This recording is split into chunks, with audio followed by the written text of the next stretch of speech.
That night, I was driving back from a long business trip. It was well past midnight, and I was alone on the most deserted stretch of the mountain road. The sky had been cloudy since morning, but by nightfall it had turned into a storm. Rain came down as if the heavens were spilling open. The wipers moved at full speed, yet I could hardly see ahead. The radio was nothing but static, and my phone showed no signal. It felt as if I were the last person left in the world.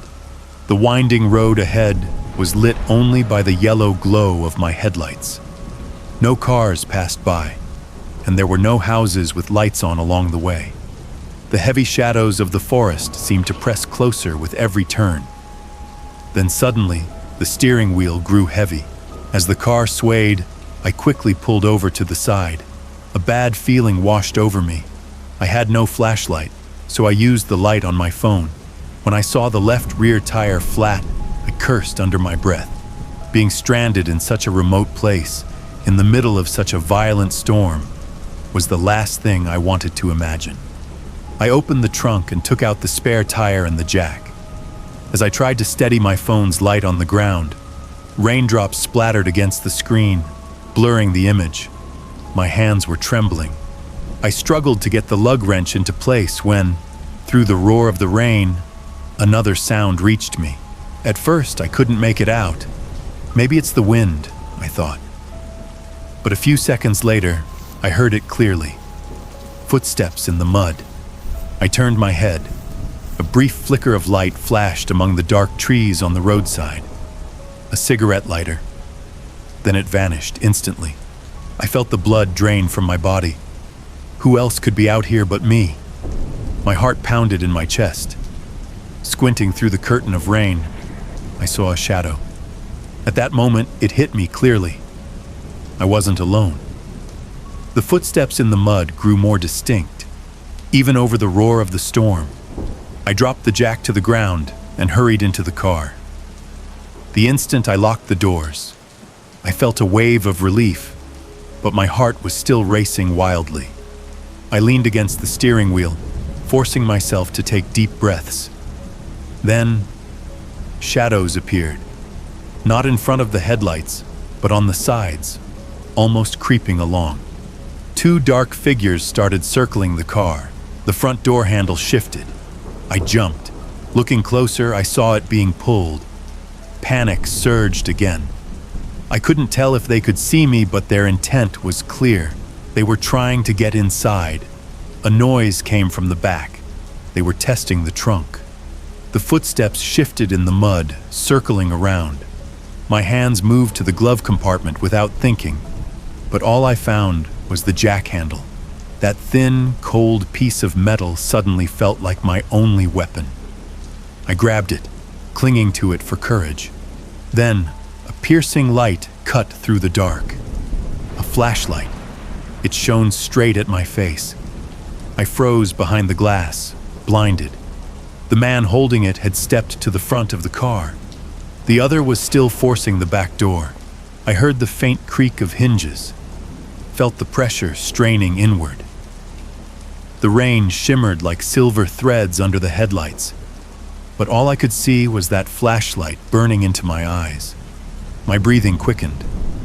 For a moment, I felt like I was drowning. Then another voice rose inside me. Stay calm. Don't let them see your fear. I twisted the key. The engine roared to life. I flipped on the headlights. The sudden flood of light tore through the darkness. Slamming my hand on the horn, I let it blare with everything I had. The sound cut through the storm and echoed through the mountain. The men jolted. The headlights caught them in full view, and I saw it clearly. One of them held a crowbar. I cracked the window slightly and lifted the jack handle. The words that burst from my throat were so tense they barely sounded like mine. I have a gun! Come any closer and I'll shoot! The rain drowned much of my voice, but it worked. The men froze for a moment. The flashlight beam dropped to the ground. They leaned in toward each other, whispering. Then they started to back away. The night dragged on endlessly. Sitting in the car, my fists still clenched around the jack handle. I listened to the pounding rain. I had no idea what time it was. I didn't dare light up my phone screen, afraid it could be seen from outside. Just darkness, just rain, and the stifling air inside the cramped car. At last, the sky grew gray, and the storm eased. The outline of the mountains began to show through the fog on the windshield. For the first time, I could breathe. I didn't start the engine right away. First, I listened. Outside, silence. When I finally opened the door, the cold morning air stung my face. The rain had stopped, but the smell of wet earth was heavy. Footprints circled my car clearly in the mud. 2 sets, one with long strides, the other smaller. They had been everywhere. The trunk, the front doors, the sides. I stood still for a long moment. There was no doubt left in my mind. What happened was neither a dream nor a trick played by the storm. It was real. 2 strangers, in the middle of the mountain, in the heart of the storm, had come for me. I changed the tire, climbed back into the car, and started the engine. As I drove off, my hands were still shaking on the wheel. I left that night behind, but the marks of the darkness stayed vivid in my mind.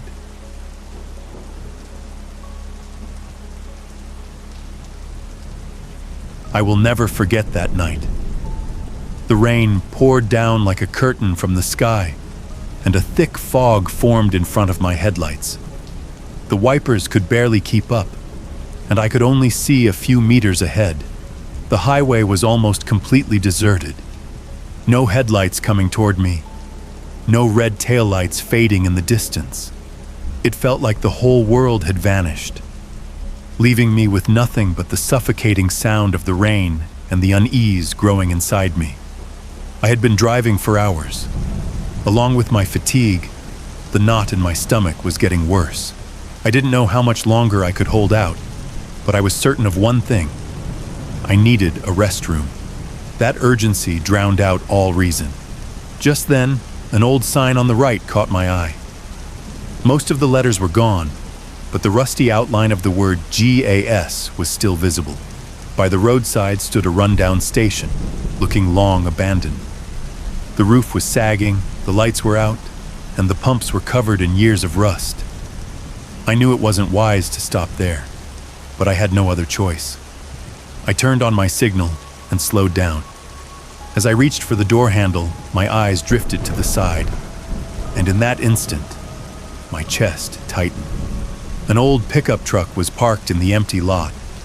Its color was somewhere between brown and rust, with scratches covering its sides. The moment I noticed it, the driver's door creaked open and a man stepped out. He was short, with an unkempt beard, and the hollow look on his face gave me an indescribable chill. His filthy shirt clung to him in the rain, as if it hadn't been washed in weeks. But worst of all were his eyes. No matter what I did, he wouldn't stop staring at me. I told myself, just get it over with and leave. Don't overthink it. I opened the door and stepped into the rain. The cold water instantly drenched me, but I had only one thought: the toilet. I walked toward the building. When I pushed the door, it creaked open. Inside was darker and gloomier than outside. The stench of dampness, mold, and rotting wood made me nauseous. One dim fluorescent light flickered on the ceiling, sending an eerie vibration through the room. But worse was the sound I heard the moment I stepped in. Footsteps behind me. I froze. My heart jumped into my throat. When I turned, the man I'd just seen was a few steps away, watching me. He wasn't in a hurry. It was as if he thought his presence there was completely natural. When our eyes met, a strange smile curled at the corners of his lips. Then, in a low voice, he said, "Out here all alone? Aren't you scared?" At that moment, my heart pounded so hard I thought it would burst. His voice echoed in the emptiness of the building. It sounded like a simple question, but his tone carried no ordinary curiosity. There was a quiet, threatening edge to it. I couldn't form words. I didn't know what to say, and I had no intention of holding his gaze. I quickly moved toward the bathroom door. My fingers trembled as I pushed it open. It creaked loudly. I tried to step in and close it, but the lock was broken, rusted beyond use. All I could do was press the door shut with my weight. I held my breath. My heartbeat thundered in my ears. A voice in my head kept repeating, "You shouldn't have come here. You never should have come here." Then footsteps again. The man was now right outside the bathroom. His shadow stretched across the threshold. And then, silence. His voice came from just outside the door. "Where's your car? Where are you headed?" Those weren't questions you ask a stranger, especially not at midnight, not in an abandoned station. I'm just passing through," I whispered. My own voice sounded foreign to me. He didn't reply. I could only hear his breathing, heavy, wet breaths. They mixed with the patter of the rain, but they were impossible to mistake. I rushed to finish in the restroom. Without even washing my hands, I opened the door and stepped out. He was still there, wearing that same smile. The corners of his lips tilted up, his eyes dull but fixed on me. We stared at each other for a few seconds. Then, in a lower voice, he spoke again. "Won't you take me with you?" Every alarm bell inside me went off at once. I tried to pass him without saying a word. As I picked up my pace, he moved too. His voice grew louder. "Hey!" "Wait a second. Let's talk." There was no turning back. I bolted into the rain, water slamming against my clothes and hair. But I didn't care. All I could think about was reaching my car and getting away. My heart was racing out of control. I hurried, terrified my feet would slip. At last I reached the door, my hands shaking as I grabbed the handle. I threw myself inside, slammed the door shut, and locked it. And then, I saw him. His blurred silhouette appeared through the rain on the glass. The man walked slowly to the window. The drops obscured his face, but that smile was still there. It felt like he had been waiting all night for this moment. He tested the handle, first tugging lightly, then harder. The glass rattled. The sound of scraping metal echoed against the car. My panic reached its breaking point. I slammed my foot on the gas. The tires spun on the water, but finally caught and shot forward. Clutching the wheel, I sped down the deserted road through the storm. In my rain-smeared mirrors, I caught one last glimpse of that fading silhouette shrinking into the night. So tell me, if you were in my place, would you have confronted that man? Or would you have chosen to run like I did?